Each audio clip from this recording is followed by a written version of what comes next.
Hello everyone and welcome to my studio. My name is Kristen Olson Stone. Today I'm going to show you how to paint this beautiful scene of the Amalfi Coast in Italy. This is a really colorful, fun scene with a nice foreground. These are dessert cups with lemons in them, and I'm just going to start by blocking in with thin colors of paint just the general big shapes. I'm going to block in all of the ocean here. This is an offshore island or the coastline, I'm not sure. This coastline is a bit darker, the lemons, the tree, and so on.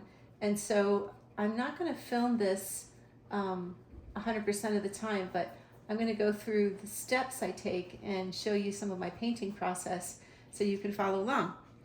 If you haven't already done so, please take a minute to like this video and subscribe to my channel and leave me a comment. I'd love to hear from you, especially if you have any art questions. I will answer them in the comments so that everybody can benefit from the questions and answers.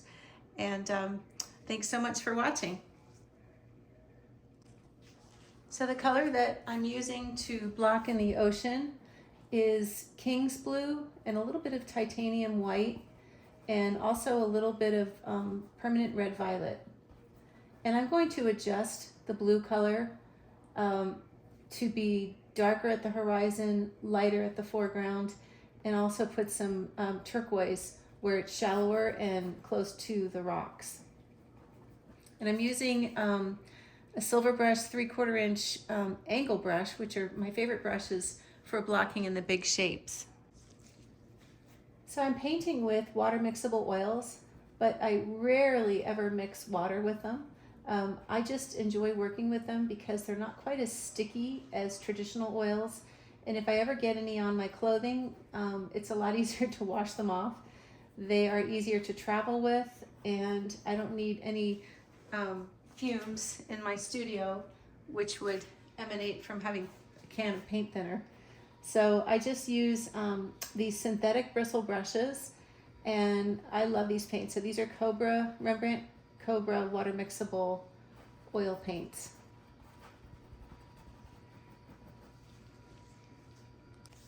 So the way that I work on oil paintings is I put in the big shapes first, and then in thin layers of paint, and then I build more and more detail layers over the thin layers. And some of the time when I'm working on them, the paint is still wet, so I'm putting wet paint over wet paint, and at other times it's dry. And anyway, it just it depends on how long it takes me to complete the painting. So this one probably I'll be working wet on wet for most of the painting, but that's how I always approach oil painting. I love to add detail, and I love working in layers, and I love the look of when you work in layers and you paint a wet stroke of paint over another wet stroke of paint. It picks up some of the color underneath and blends it a little bit, and it's just beautiful. You get a lot of pretty color passages. I'm going to start working on the ocean and the sky. So I want to start building up some of the blues in the ocean. So colors get cooler as they go back in space. So typically when you look at a coastline, you see the water in the front being very turquoise, more of a greenish blue, and then towards the horizon it's a much deeper blue. So I'm going to put little strokes of turquoise here in the foreground, and I'm not going to worry if I overlay these flowers because I'm going to be working from back to front, pretty much back to front. I suppose if it was truly back to front, I would be working on the sky first, but I wanted to do the water, and then I'm going to move on to the sky and the sea cliffs and so on. So just putting these strokes of turquoise kind of close to the base of the sea cliffs. And even though I'm working with a palette knife, my paint application is pretty thin. So I'm not putting really thick strokes of paint on. It's still pretty thin paint.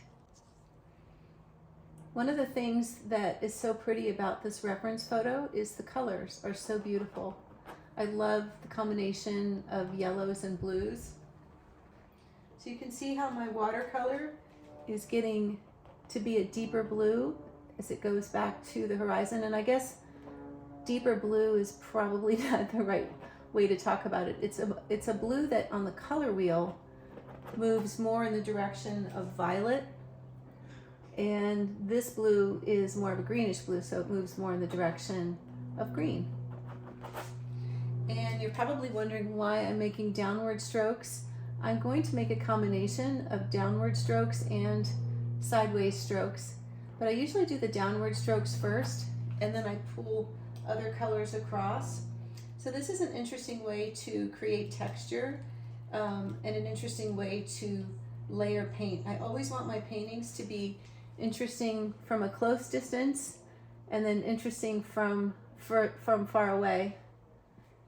I want all the little paint strokes, if you were to kind of come up really close to my painting and look at it at a close distance, I want those to be really beautiful just in the passages of one color to the next, but I also want the whole painting to work together as a whole. That's always my goal. One of many goals. I have lots of goals when I work on a painting. So I put the deeper blue towards the background. By the way, I used King's Blue, which is a gorgeous blue. If you don't have King's Blue, you can make it by mixing 50% ultramarine blue with 50% titanium white, and you'll have King's Blue. So then I pulled some of that King's Blue down into this water and made some strokes in this direction with a deeper blue, which is just called turquoise. And then I pulled the King's Blue down here, made the strokes of turquoise going across, just to give the water a little movement.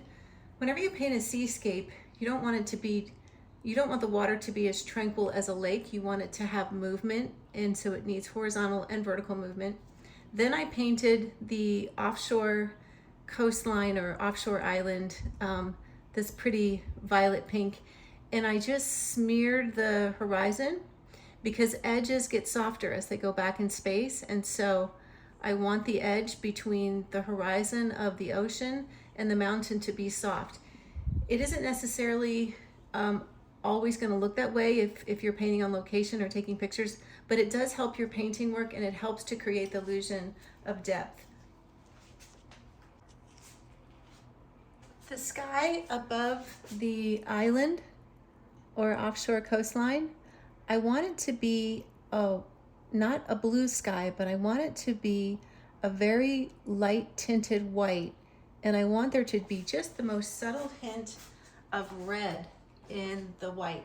So I mixed in some cadmium red light. You can use almost any red as long as it's not a cool red. You definitely want it to be an orangish red, and you don't want anybody to look at the painting and say, oh, there's a red, there's red on the horizon. But what it does is it's another trick to help create depth in your seascapes.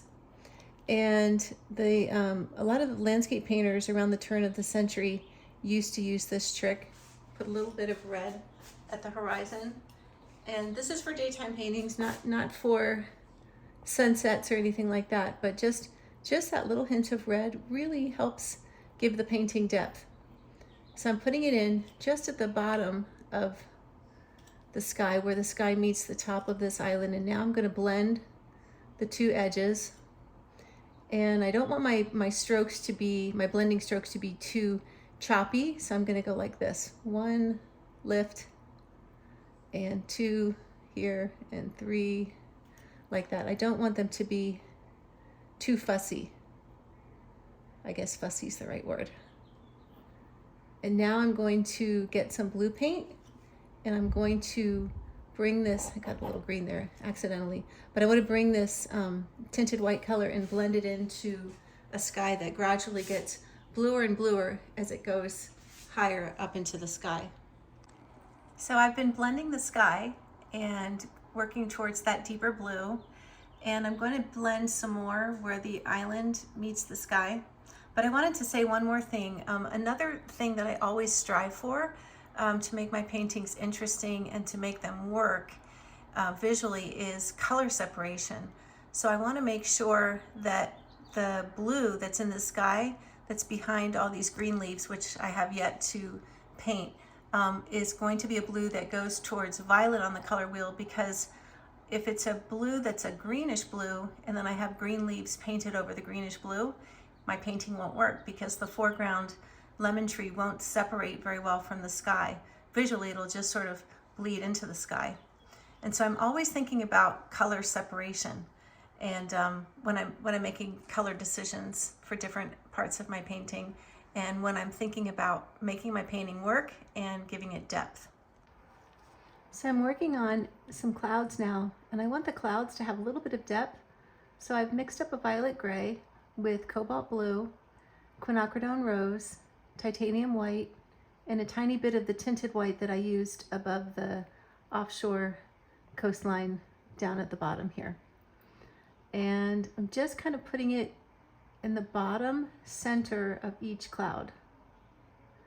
And now I'm going to blend the edge of this section of the coastline. By the way, so this is coastline and this is coastline, but because this is farther away, it's lighter in value, because values get lighter as they go back in space. So always trying to convey those rules to you. So, you can learn these rules and maybe you paint with them and maybe you don't, but it's a good thing to have an understanding of them. Even if you want to paint things differently or paint your own way, it's a good thing to learn those rules.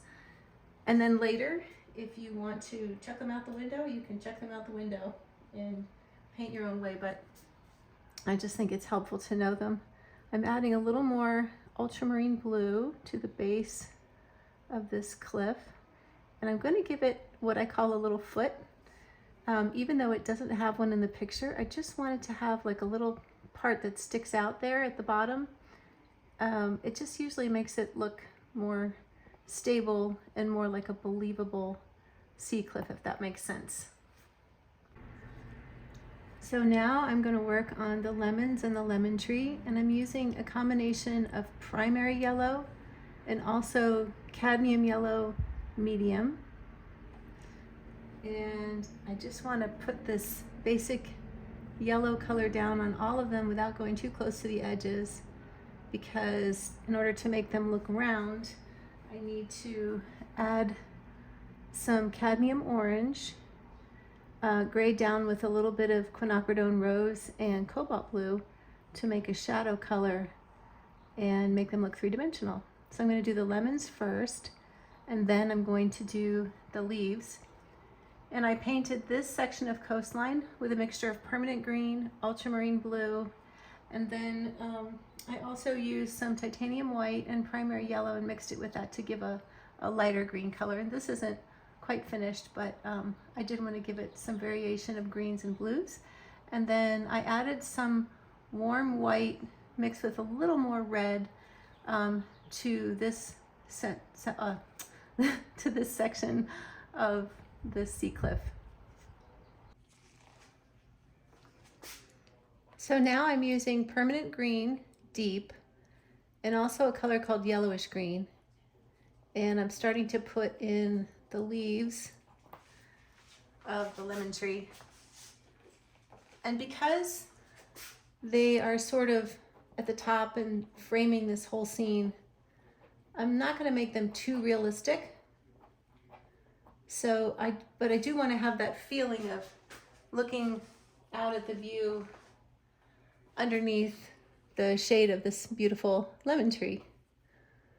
And I really want to focus on the beauty of the light and dark greens and then how they catch the sunlight.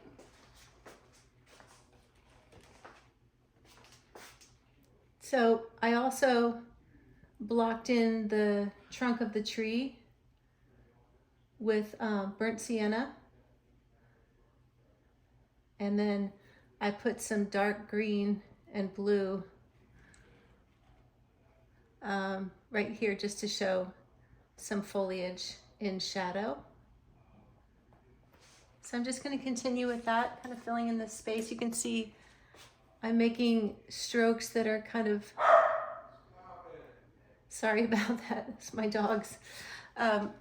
Upper left to lower right, sort of sweeping down like this, and then getting some marbling in the paint. I'll zoom in so you can see that.